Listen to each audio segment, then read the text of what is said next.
Bienvenidos a El Amor que Vale. Hoy quiero hablarles acerca de los temas que enfrentamos.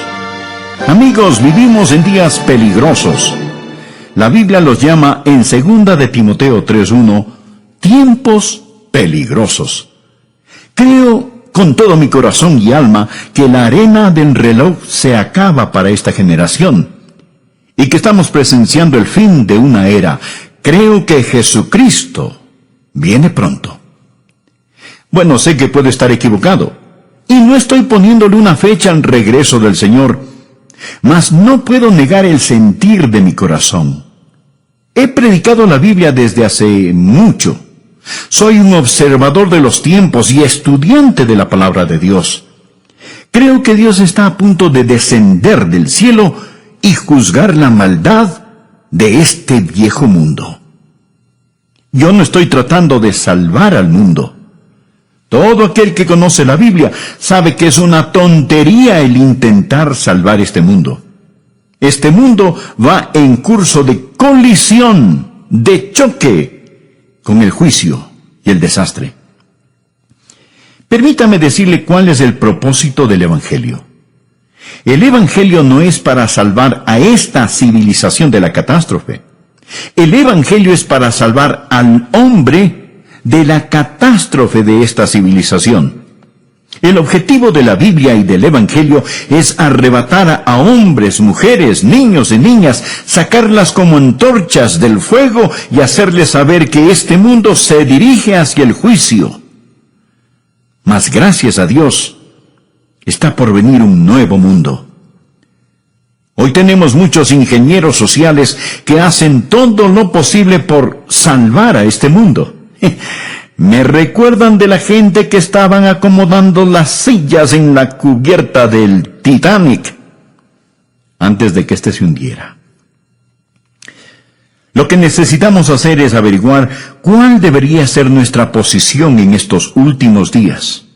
Y como lo he dicho antes, no debemos saberlo solo para sobrevivir, sino para florecer, para ser victoriosos, para alistarnos para ir al cielo y llevarnos a todo el que podamos con nosotros. Y yo creo que eso es a lo que el apóstol Pablo se refiere aquí en 2 de Timoteo capítulo 3. Dios ha puesto en mi corazón una serie de mensajes para darnos un vistazo general de los temas que enfrentamos en estos últimos tiempos. Por favor, busquen su Biblia 2 de Timoteo capítulo 3 y empecemos con el versículo 1. También debes saber esto, que en los postreros días vendrán tiempos peligrosos. Esta palabra, peligrosos, en el original se usa solo una vez más en el Nuevo Testamento. En Mateo capítulo 8, verso 28. Habla de dos hombres endemoniados, y ahí está traducido feroces en gran manera. Así que estos son tiempos feroces en gran manera. No es que yo sea ave de mal agüero cuando le digo que nuestro mundo enfrenta tinieblas nacionales e internacionales, morales, espirituales, sociales y políticas. Cualquiera puede tomar el periódico y darse cuenta que las naciones se derrumban a nuestro alrededor. Usted dirá, pero es maravilloso lo que sucede en los países comunistas, el ver el derrumbe del comunismo. Bien, esto nos da una ventana para predicar el Evangelio. Nos da una entrada para predicar el Evangelio y debemos hacerlo, pero mi amigo, lo que usted está viendo es un destello del reino venidero del anticristo. Este mundo y todas las cosas que están sucediendo tan rápidamente solo están preparando el escenario para ese líder mundial, el anticristo. La Biblia dice que él vendrá y nos dice también de dónde saldrá. No, él no saldrá de Rusia. Saldrá de un imperio romano reunificado. Saldrá de Europa. Y vemos cómo el escenario ya se ha preparado para esto. Los cristianos no deberíamos sorprendernos al ver todas estas profecías cumplirse. No debe ocasionar pánico. Como lo he dicho antes, lo repito ahora. Mi amigo, no hay pánico en el cielo.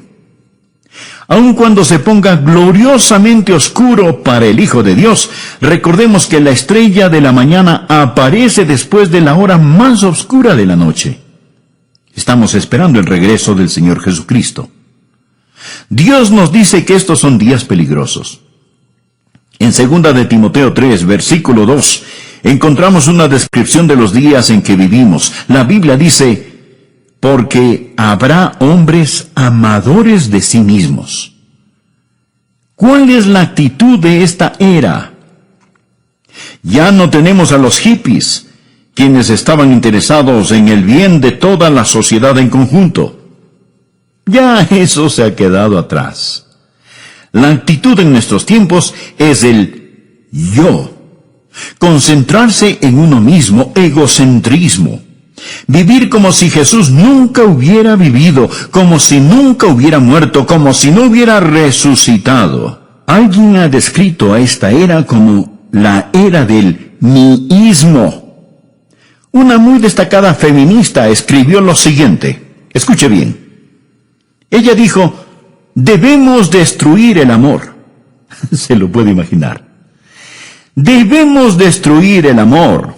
El amor es una institución por definición que es reconocida generalmente como aprobación y aceptación. El amor fomenta vulnerabilidad, dependencia, posesión, susceptibilidad al dolor e impide el desarrollo total de la potencialidad humana de la mujer al dirigir todas sus energías hacia afuera en el interés de otros. ¿Puede imaginarse a alguien diciendo esto? ¿Que debemos destruir el amor? Lo que está diciendo es: lo que necesitas es dejar de dirigir tus energías hacia afuera. Olvídate de tales cosas como cuidar de los niños, amar a tu esposo, ser una buena ciudadana o tratar a los demás tal y como quieres que te traten. La Biblia dice que en los postreros días vendrán tiempos peligrosos. Y Jesús dijo: por haberse multiplicado la maldad, el amor de muchos se enfriará. Mire el versículo 2. No solo serán amadores de sí mismos, sino que también serán avaros. Mire a su alrededor. ¿Cuál es la motivación de la gente de hoy? Es vivir para acumular todo lo que puedan y no lo que puedan dar. La Biblia enseña que debemos adorar a Dios, amar a la gente y usar las cosas. Pero lo que nosotros hacemos es ignorar a Dios, amar las cosas y usar a la gente.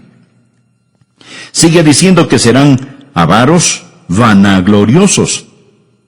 Continuamente presumimos de nuestra grandeza humana, de nuestros logros humanos, y como egomaniáticos, vamos directo hacia el infierno pensando que somos demasiado buenos para ser condenados. Nuestra civilización se está desbaratando, anda arrastrando los pies. Y continúa diciendo la palabra: blasfemos. Puede ver eso en el verso 2. Permítame decirle algo. Me da vergüenza a veces ser estadounidense al encender la televisión. Me pregunto qué pensarán aquellos que nos visitan. El diablo lleva la blasfemia y la pornografía a las salas de los estadounidenses. Parece como si una alcantarilla estuviera abierta. La gente blasfema contra el nombre de Dios. George Will, un comentarista conservador que de vez en cuando me gusta escuchar, dijo lo siguiente: y ahora es un escándalo más allá de la ironía que gracias al trabajo energético de los fanáticos civiles de libertades, los pornógrafos disfrutan protección extensa bajo la primera ley, mientras que los niños de primer grado en una presentación de Navidad se dice que infringen los valores de la Constitución, los valores de la primera ley. Pablo continúa diciendo que en los últimos días los niños serán desobedientes a los padres. Levantamos una generación de niños que no entienden la autoridad dentro o fuera del hogar. Un educador, el Dr. Pierce de Harvard, instruía a 2,000 profesores en Denver y dijo lo siguiente, por favor escúcheme atentamente, lo que dijo este Dr. Pierce. Todo niño en los Estados Unidos que entra a la escuela a la edad de 5 años está mentalmente enfermo, porque llega a la escuela con una lealtad hacia nuestros funcionarios elegidos, hacia nuestros padres fundadores, hacia nuestras instituciones, hacia la conservación de esta forma de gobierno, patriotismo, nacionalismo y soberanía. Todo esto prueba que los niños están enfermos, porque el individuo sano es uno que ha rechazado todas esas cosas, y es lo que yo llamaría el verdadero niño internacional del futuro. Bueno, dirá usted, ese era un hombre cualquiera el que dijo esas cosas. No, mi amigo, era un profesor de Harvard. Bien, dirá usted, le hablaba a gente ignorante. No, le hablaba a 2,000 profesores. Les estaba diciendo que cuando los niños y niñas van a la escuela y tienen amor hacia sus padres, una distinción clara entre lo bueno y lo malo, lealtad para su país e ideas de nacionalismo y patriotismo, entonces esos niños están enfermos. El Dr. John Phillips, un teólogo y gran estudioso de la palabra de Dios, dijo, incluso los padres cuidadosos están encontrando cada vez más difícil sobrevivir las mareas ascendentes de promiscuidad toleradas por la sociedad con los valores seculares enseñados en las escuelas públicas. Las escuelas a lo largo del país simplemente ignoran las objeciones paternales contra las enseñanzas liberales sobre homosexualidad, aborto, control de la natalidad, indulgencia sexual y moralidad relativa.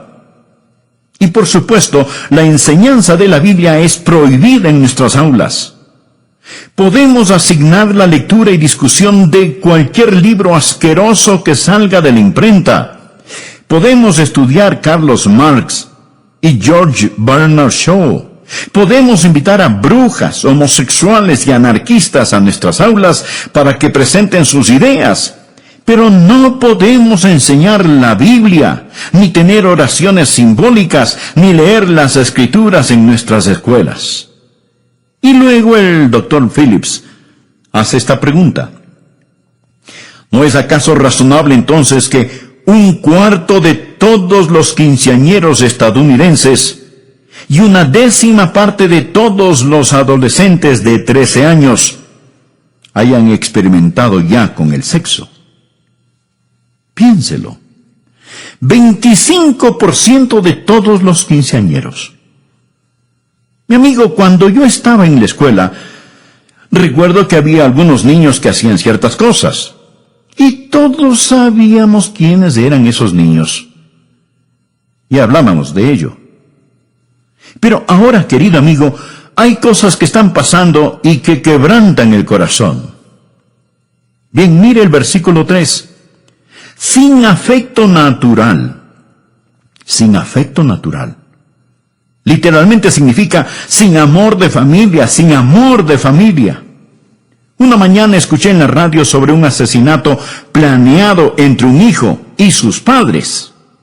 Iban a asesinar a la esposa del hijo, o sea, a su nuera, para recibir el dinero del seguro. Pero parece que se dieron cuenta que su seguro ya había expirado. Entonces, escuche bien, entonces los padres, en lugar de matar a la nuera, asesinaron a su propio hijo, sin afecto natural. Una feminista dijo, ya que el matrimonio constituye esclavitud para las mujeres, es claro que el movimiento femenino debe concentrarse en atacar esta institución. La libertad para las mujeres no puede ser sin la abolición del matrimonio. Hoy yo sé que hay feministas que creen en el matrimonio y no están de acuerdo con esta mujer. Mas este es el tipo de pensar que está saliendo a flote en la sociedad en la que vivimos. Hay muchos que piensan, y entre ellos mujeres, que el tener una familia, criar niños, es una carga y es una imposición. Para colmo de males tenemos el movimiento homosexual. Cuando la Biblia dice sin afecto natural, habla de no tener el amor de familia que Dios espera que la gente tenga. Una mujer hacia un hombre hacia una mujer, hasta que la muerte los separe. Luego dice, implacables. Estos son tiempos peligrosos en los que vivimos, cuando los hombres romperán sus promesas. Es decir, la palabra de un hombre no significa nada. Ya sea un contrato de negocios, un contrato matrimonial o un tratado entre naciones. Que Dios tenga misericordia sobre una nación que ha desechado el matrimonio. Hoy está aumentando lo que llamamos divorcio sin culpa. Mi amigo, eso es una burla. Es una tragedia nacional. El 40% de los matrimonios de hoy terminan en divorcio. Y muchos conviven sin el beneficio del matrimonio, rompen sus promesas. No solo eso, sino también calumniadores, intemperantes. Quiere decir sin autocontrol, crueles, aborrecedores de lo bueno. Nuestras cárceles están llenas de matones. No tenemos espacio suficiente para encerrar a los criminales. Cuando construíamos el templo de nuestra iglesia, uno de los alcaldes dijo, «Qué bueno que una iglesia tan grande como esta se esté construyendo. Es mejor que se construyan iglesias, porque ya no podemos construir cárceles lo suficientemente grandes, ni lo suficientemente rápido para proteger a los buenos de los malos». La Biblia nos enseña que ahora hay una forma de crueldad y violencia que es incontrolable. Leí que existen por lo menos 140 grupos terroristas que aún funcionan en nuestros días. Ahora estos grupos ya no son como los de antes, pues. Ahora ellos están armados con los equipos más sofisticados. No pasará mucho tiempo antes de que su vida y mi vida estén en más grave peligro debido al terrorismo internacional. Y deseo decir que mientras estoy en el tema de la crueldad y el terror, que ya practicamos el terrorismo en el país. Millares, millones están siendo ejecutados. Hablo del terror del aborto. Creo que el día más trágico en la historia de los Estados Unidos fue en 1973, cuando los bebitos antes de nacer fueron dado el estatus de no personas, no ser personas. Lo que hemos hecho es clasificar al bebé sin nacer como un objeto, una materia, no como una persona, tal y como Hitler clasificó a los judíos. Lo que Hitler hizo fue redefinir el concepto de persona. Hemos reclasificado a los bebés como no personas. Y mañana, un día normal en los Estados Unidos, 4.500 bebecitos serán asesinados por medio del aborto. Hace un año recuerdo que prediqué un sermón acerca del aborto. Prediqué ese sermón en mi congregación y recibí una carta de una persona que se había enojado porque había predicado acerca de ese tema desde el púlpito. Lo que esa persona me dijo era, el aborto es un tema político y usted debería mantener lo político fuera del púlpito. Sin embargo, mi amigo, si usted le pregunta a un político acerca del aborto, él le dirá que ese es un asunto religioso y que no debería de mezclarlo con la política. ¿Qué le parece? Él dirá, ¿sabe? Personalmente estoy en contra del aborto, pero lo que una persona haga o no haga con su propia vida es su problema, no el mío. Es como que alguien dijera, estoy en contra de que exterminen a los judíos, mas si alguien lo hace en su propia cámara de gas, ese no es mi problema. Así es que si nosotros los predicadores hablamos acerca del exterminio de la vida de los bebecitos, se nos dirá, manténgase fuera del asunto porque eso es política. Y a los políticos les dirán, hey, eso es un tema religioso. Así que amigo, usted podrá catalogarlo como político o religioso, pero los bebés siguen siendo asesinados. Y tenemos que estar firmes y hablar al respecto. ¿Sabía usted que el 97% de estos abortos se dan por alguna forma de conveniencia?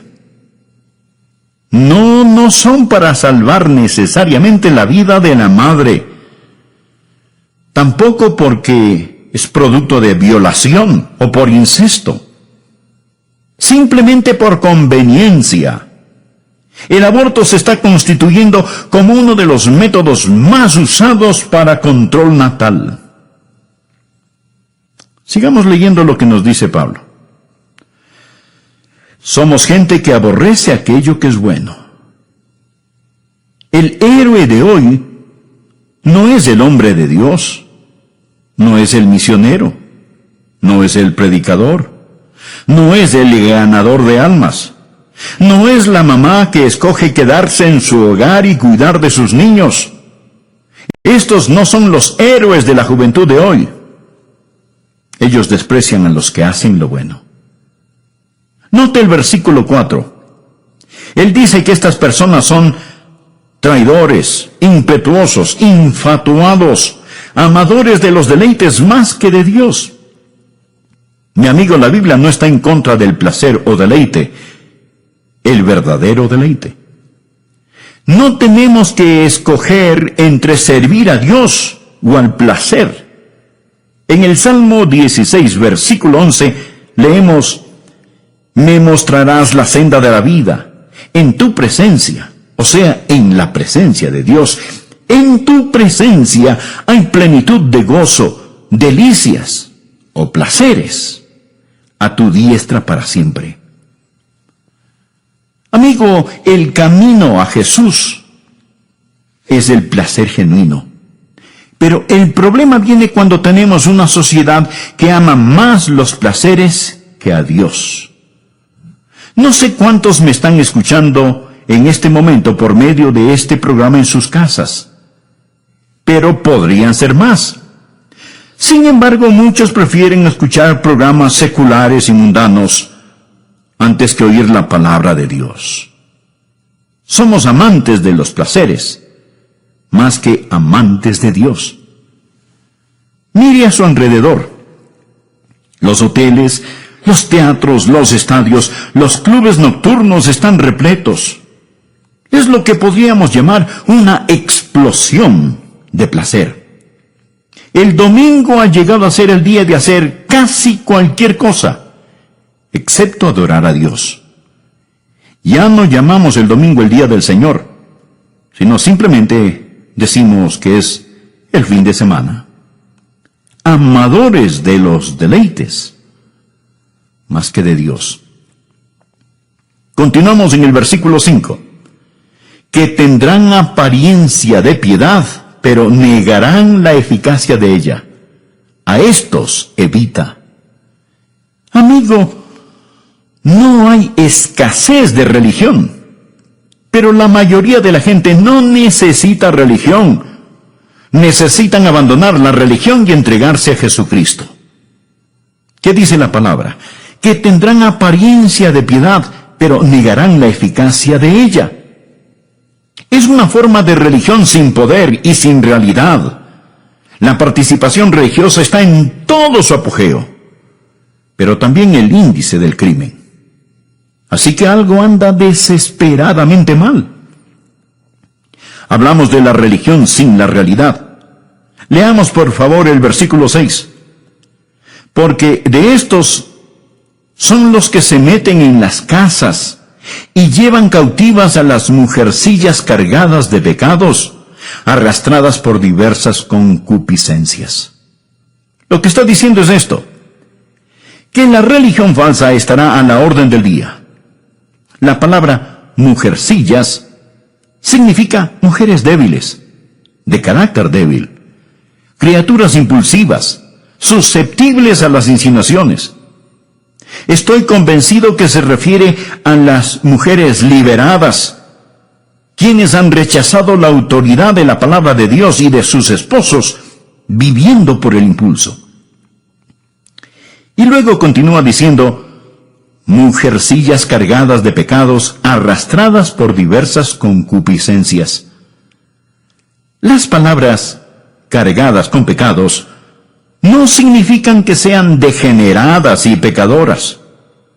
No es eso lo que quiere decir. Ahora, podría ser cierto, pero no es eso lo que significa. Lo que verdaderamente significa es que llevan el gran peso del pecado. Todo hombre, mujer, joven y niño en este mundo lleva el peso del pecado. Eso es lo que les da trabajo a los psiquiatras. Por eso es que se venden tantos sedantes y se consume tanto alcohol, porque la gente trata de olvidar. No saben qué anda mal, puesto que existe este peso opresivo. Están cargados de pecados. Y sigue ahora describiéndoles aquí, observe, y verá que son una presa fácil para el diablo. Mujercillas cargadas de pecados, arrastradas por diversas concupiscencias. ¿Qué significa esto? ¿Significa que desean sexualmente a los hombres? No. Significa literalmente diversas lujurias, toda clase de pasiones, deseos no satisfechos. Lo que tenemos aquí son personas crédulas, culpables y codiciosas. Crédulas, débiles, listas a creer cualquier cosa. Ven una revista en el supermercado donde la artista Shirley MacLaine habla de la nueva era. La toman y la leen. ¿Por qué? Porque buscan algo que les quite esa culpabilidad que sienten. Además están vacías y llenas de deseos no satisfechos. Esto es lo que se encuentra en el corazón y mente de muchos hoy en día. Ahora, además de eso, encontramos en los versículos 7 y 8 una explosión de conocimiento. Estas siempre están aprendiendo y nunca pueden llegar al conocimiento de la verdad. Los hechos pueden duplicarse y triplicarse. El conocimiento aumentará, pero no la verdad. Si es nuevo, no es verdad. Mi amigo, debemos seguir luchando vigorosamente por la fe encomendada una vez por todas a los santos. Esta es una generación en busca de alguna cosa nueva. Por favor, ve el versículo 8. Y de la manera que Janes y Jambres resistieron a Moisés, así también estos resisten a la verdad, hombres corruptos de entendimiento, réprobos en cuanto a la fe. ¿Quiénes eran Janes y Jambres? Fueron los magos que se opusieron a Moisés al imitar y remedar sus milagros. En los últimos días, Satanás va a venir. En estos últimos tiempos, usted va a presenciar más milagros de los que jamás haya visto. La mayoría de ellos no serán hechos por Dios, sino por medio del poder de las tinieblas, el poder de Satanás. La Biblia dice que vendrá una explosión de milagros del ocultismo. Del mismo modo como Janes y Jambres se opusieron a Moisés y llevaron a cabo sus milagros. Muchos van a ser engañados por estos milagros. Estos, mi amigo, son tiempos peligrosos. Gracias a Dios no tenemos que enfrentarlo sin esperanza. Dios nos dice qué debemos hacer. Lo primero que debemos hacer es apartarnos nosotros mismos de estas cosas. Mire por favor el versículo 5, que tendrán apariencia de piedad, pero negarán la eficacia de ella. A estos evita. La gente necesita salirse de las iglesias liberales, de iglesias que no enseñan el Evangelio de Jesucristo. Necesita salir de este tipo de lugares. Tal vez usted dirá, pastor, ¿que acaso su iglesia es la única buena y verdadera iglesia? No. Dios sabe que no somos lo que deberíamos ser. Hay muchas iglesias bíblicas maravillosas que honran a Cristo, pero también hay muchas que no. Y hay personas que asisten a ellas y dicen, bueno, es que mi abuelita está enterrada en el cementerio que queda en el patio trasero de la iglesia. Mi amigo, si la abuelita pudiera, se levantaría y saldría de ese lugar. Le garantizo que eso es lo que haría. Y amigo, es lo que usted debería hacer también. Sature con su ausencia esos lugares que no enseñan el Evangelio de nuestro Señor Jesucristo. Escuche, estimado amigo. Nosotros debemos testificar a la gente de este mundo, pero no juntarnos con ellos. Segunda de Tesalonicenses 3:14 dice, si alguno no obedece a lo que decimos por medio de esta carta, a ese señaladlo, y no os juntéis con él, para que se avergüence. Y Romanos capítulo 16, versículo 17 dice, mas os ruego, hermanos, que os fijéis en los que causan divisiones y tropiezos en contra de la doctrina que vosotros habéis aprendido, y que os apartéis de ellos. Y en 1 Corintios 5:11, más bien os escribí que no os juntéis con ninguno que llamándose hermano fuere fornicario, o avaro, o idólatra, o maldiciente, o borracho, o ladrón. Con el tal ni aun comáis. Y 1 Timoteo 6:5, que tendrán apariencia de piedad, pero negarán la eficacia de ella. A estos evita. La Biblia no dice que tenemos que poner nuestros brazos alrededor de la gente y decirles que sus ideas son tan buenas como las nuestras. Segunda de Juan 10 dice, si alguno viene a vosotros y no trae esta doctrina, no lo recibáis en casa, ni le digáis, bienvenido. La Biblia dice que en estos últimos tiempos debemos evitar a la gente que hemos descrito y necesitamos salirnos de las iglesias liberales, pero no solo es un llamado a salir, sino que también es un llamado a entrar a una iglesia bíblica.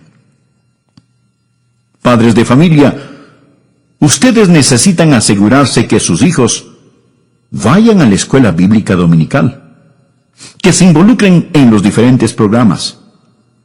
Jóvenes necesitan asegurarse que están dando un buen ejemplo al asistir continuamente a la iglesia y obedecer la palabra de Dios.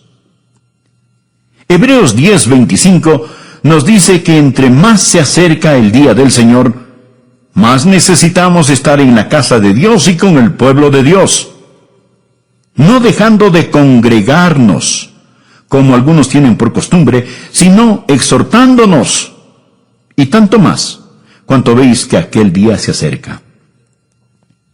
Necesitamos practicar la separación del mundo y la comunicación con el pueblo de Dios. No va a ser muy fácil. Mi amigo, usted va a sufrir en estos últimos días, pero no le hará daño si usted tiene al Señor Jesús. Mire los versículos del 10 al 12. Pero tú has seguido mi doctrina, conducta, propósito, fe, longanimidad, amor, paciencia, persecuciones, padecimientos, como los que me sobrevinieron en Antioquía, en Iconio, en Listra, persecuciones que he sufrido, y de todas me ha librado el Señor. Y también todos los que quieren vivir piadosamente en Cristo Jesús padecerán persecución. ¿Cuántos creen lo que dice el versículo 12? Espero que lo crean. Está en la Biblia. ¿Cuántos de ustedes están sufriendo persecución? Si usted no está sufriendo alguna clase de persecución, es porque tal vez no está viviendo piadosamente en Cristo Jesús. Algunos piensan, bueno, si vivimos piadosamente escaparemos la persecución. No escapará. Mi amigo, Jesús no escapó la persecución. Pablo no se libró de la persecución. Usted tampoco se librará. Usted es una persona nacida 2 veces en un mundo de gente nacida solo una vez. Y estará yendo contracorriente todo el tiempo. Este mundo no le va a honrar si usted verdaderamente vive para el Señor Jesús. Le romperán la nuca si es que pueden hacerlo. Vean lo que dice el versículo 13. Mas los hombres malos y los engañadores irán de mal en peor, engañando y siendo engañados. Usted me preguntará, Pastor Rogers, ¿se está poniendo mejor o peor este mundo? Y la respuesta es sí. Los malvados y los engañadores irán de mal en peor, engañando y siendo engañados. Pero el pueblo de Dios, al acercarse a la segunda venida de Jesús, creo que estará brillando más y más. Veo que a pesar de toda la letanía de problemas, hoy más que antes, conozco a más gente que conoce y ama al Señor Jesús, que cree en la Biblia y tienen doctrina sana y firme. La otra noche fui a escuchar un debate entre Philip Shafley y Sarah Weddington, la abogada que hizo legal el matar a bebecitos pequeños. Mientras escuchaba el debate, mi corazón se entristeció cuando vi cómo unos jóvenes celebraban y aplaudían la idea de que bebés antes de nacer pudieran ser aniquilados. Mas déjeme decirle también que me sentí animado cuando vi a otro grupo de jóvenes con rostros brillantes y de aspecto inteligente, muchos de ellos miembros de nuestra iglesia, que estaban allí en el nombre de Cristo y defendían aquello que es verdad. Amigo, es mejor que usted sepa dónde está parado y qué es lo que cree, porque va a ponerse de mal en peor. El diablo hará su trabajo al engañar. Existe todo tipo de charlatanes y esto va a empeorar. ¿Qué debe hacer usted? ¿Qué debe hacer la gente joven, adulta, los ancianos en estos días? Mire el versículo 14. Pero persiste tú en lo que has aprendido y te persuadiste, sabiendo de quién has aprendido, y que desde la niñez has sabido las sagradas escrituras, las cuales te pueden hacer sabio para la salvación por la fe que es en Cristo Jesús. Recuerde lo que usted ha aprendido. No dude en la oscuridad lo que Dios le ha mostrado a usted en la luz.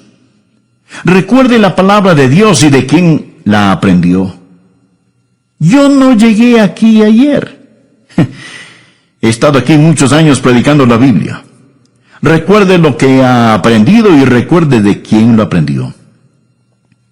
¿Sabía que la Biblia habla de espíritus seductores y doctrinas de demonios? Una joven que era miembro de mi iglesia en la Florida fue a estudiar a una universidad que tenía un aire de religiosidad. Pero los profesores liberales comenzaron a tomar la Biblia y descuartizarla. Luego le dijeron, no regrese a casa, a su iglesia, contándoles todo esto. Ellos no lo entenderían. Esto es lo que creemos. Esto es lo que los eruditos modernos dicen. Y ella dijo, Eran buenas personas y casi me convencieron, pero pastor, luego me recordé de lo que usted había enseñado y en la forma en que usted vive, y supe que ellos estaban equivocados. Esto es lo que el apóstol Pablo está diciendo.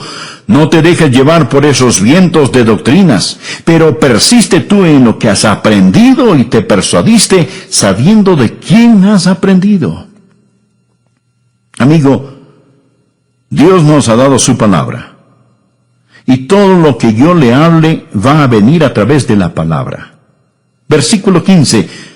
Dios nos ha dado las sagradas escrituras, las cuales te pueden hacer sabio para la salvación por la fe que es en Cristo Jesús.